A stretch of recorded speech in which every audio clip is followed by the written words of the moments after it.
পুরোটা ভিডিও দেখার অনুরোধ রইল, কেউ স্কিপ করে যাবে না।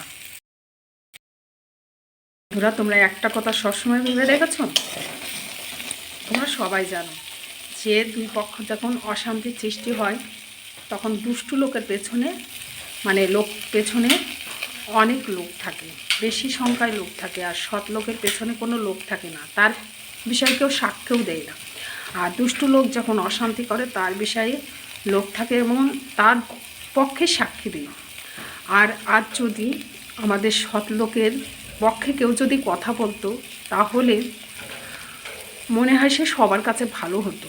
আজ তার পক্ষে লোক নেই বলে সবার কাছে সে খারাপ, সবার চোখের কাঁটা, এমনকি তাকে দেখলে অনেকের দেহাঙ্গ জ্বলে।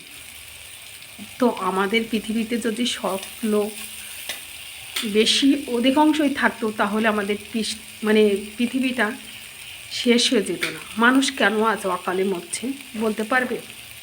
কারণ মানুষের বাড়াবাড়ির জন্যই মরছে।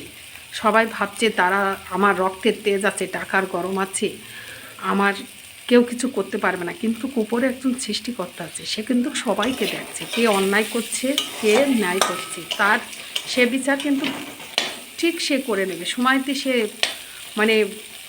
কড়াই গন্ডার হিসেব নিয়ে নেবে, কিন্তু সেটা কেউ ভাবে না। আর সেটা যদি ভাবতো কেউ অন্যায় করতো না। আর পৃথিবী যদি সব লোক থাকতো আমাদের পৃথিবীটা এইভাবে শেষ হয়ে যেত না।